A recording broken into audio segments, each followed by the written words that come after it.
Hi, I'm Adrienne Moherek, and I'm going to give you an introduction to our learning labs. I'm a developer experience engineer at Cisco, and this is a picture of me on my last vacation before the pandemic in Maine. I went rock climbing for the first time, and I was excited to get started with it. I've done some indoor bouldering, but this was new to me. So join me on my journey so I can show you what it's like to do our learning labs. You might have heard of DevNet Learning Labs, but don't be intimidated. The learning labs are a guide to help you learn by doing. You can read books about rock climbing, watch videos, or talk to others about their experience, but until you try it yourself, how much are you really learning? The way we believe in learning by doing is by providing you with step-by-step instructions to follow along in a development environment. So if you're ready to learn more about the learning labs, please follow along. So how does it work?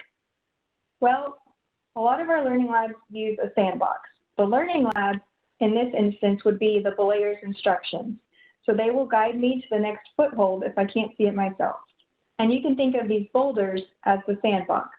Most of our learning labs work directly with DevNet sandboxes, allowing you to run scripts or make an API request against a development environment. Our learning labs are ordered and organized to help you navigate the complexities of getting started.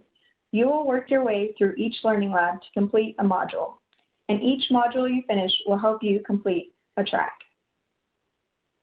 Each learning lab provides an estimated amount of time it will take you to complete the lab.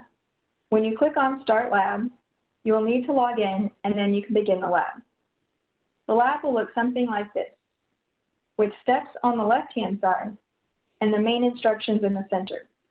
All learning labs will begin with what you'll achieve by completing the lab in the Objectives section, and will include prerequisites for getting started. For example, you may need to install Python, or you may need to download some files. This is an example of the Programming Fundamentals module. You can see multiple labs in this module. I recommend working through the labs from top to bottom. And lastly, a learning track is a group of modules. Although a track may take several hours, you do not need to do all of the labs at once. Our learning labs keep track of your progress so that you can start where you left off. So for instance, this is the whole page is the track. One box is the module, and then within that module is a lab. So if you're ready to get started with the learning labs, go to the main DevNet website, developer.cisco.com, and click on the Start Now icon.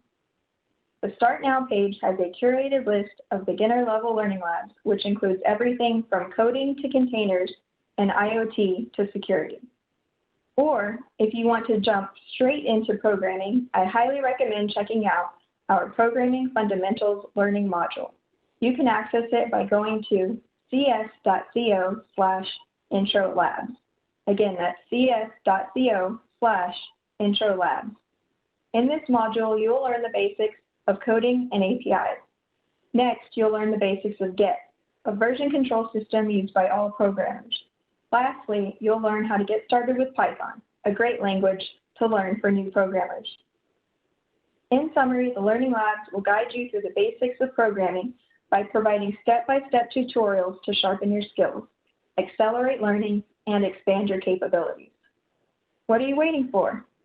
Thank you for joining me, and I hope you enjoy the rest of the Start Now channel.